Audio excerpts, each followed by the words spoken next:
നിങ്ങൾക്ക് അയാളെയും അയാൾക്ക് നിങ്ങളെയും അത്രയ്ക്ക് ഇഷ്ടമാണെങ്കിൽ അയാൾ ഒരാണല്ലേ. ആരുടെ സമ്മതമില്ലെങ്കിലും വിളിച്ചിറക്കി അന്തസ്സായി കൊണ്ടുപോയിക്കൂടെ അയാൾക്ക്? അതുമല്ലെങ്കിൽ അയാളെ വിളിച്ചു വരുത്തി നിങ്ങൾക്ക് അയാളോടൊപ്പം ഇറങ്ങി പോവായിരുന്നു.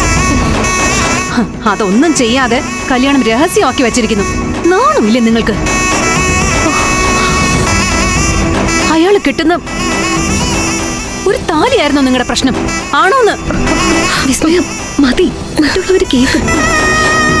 കേട്ടത്തി എന്നെ തടയരുത്.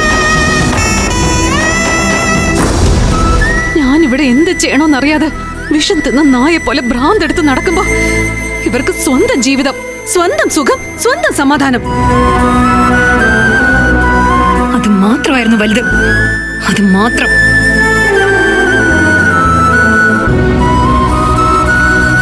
നോക്ക്, നിങ്ങൾക്ക് ഞാൻ 3 ദിവസം സമയം തരും. അതിനിടയിൽ നിങ്ങളായിട്ട് തന്നെ ഈ കല്യാണ പ്രശ്നത്തിന് ഒരു തീരുമാനം ഉണ്ടാക്കിയില്ലെങ്കിൽ എനിക്ക് ഈ വിവരം വീട്ടിലെല്ലാവരെയും അറിയിക്കേണ്ടി വരും.